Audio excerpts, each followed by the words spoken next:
আপনি যান আপনার বিয়ানের হাতে পান খান, আমি আসতেছি। বন্ধু 3 দিন তোর বাড়িতে গেলাম, দেখা পাইলাম না। মানুষ চিন্তা করে 3 দিন যায়ও দেখা হয় না, ওই বাটপারের সাথে সম্পর্ক রাখলে গাড়ি ভাড়া দিতে দিতে জীবন শেষ। ওই গান আর মার্কেটে চললো না। আর এক শিল্পী এসে কয় দেখা না হলে একদিন বুকের ভিতর করে চিন চিন চিন চিন। মানুষ কয় এটা মারাত্মক রোগ, সব জায়গা বাদ দিয়ে বুকে ধরছে, মরার সম্ভাবনা খুব তাড়াতাড়ি। কথা ঠিক না? ওই গান আর মার্কেটে চললো না। এরপরে আর এক শিল্পী এসে কয় কাল তো ছিলাম ভালো, আজ আমার কি হলো সে কথা বলতে পারি না। মানুষ কয় গতকালকার কথা আজকেই ভুলে যায়, আর তো মারাত্মক ভাইরাস ধরছে। কথা ওই গান আর মার্কেটে চললো না।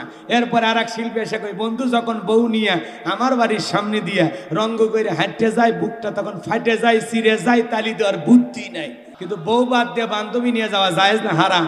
তাহলে এগুলো গানের দ্বারা কি প্রমোট করে, হালাল না হারাম, বৈধ না অবৈধ? এগুলো গান শুনলে ইমান নষ্ট হয়ে যাবে।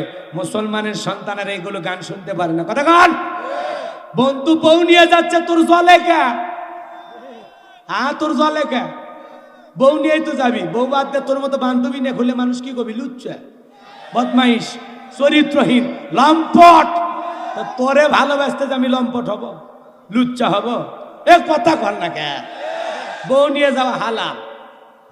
আপনাদের মসজিদের ইমাম সাহেব ওনার বউকে নিয়ে যাচ্ছে, মানুষ ভালো বলে, কিন্তু বউ বাদে সভাপতির বউ নিয়ে যদি রিক্সায় ঘরে কি করবেন?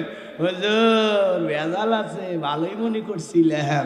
কথা কন ঠিক কিনা? তো এই জন্য এগুলো গান শুনলে মানুষের ইমান নষ্ট হয়ে যাবে।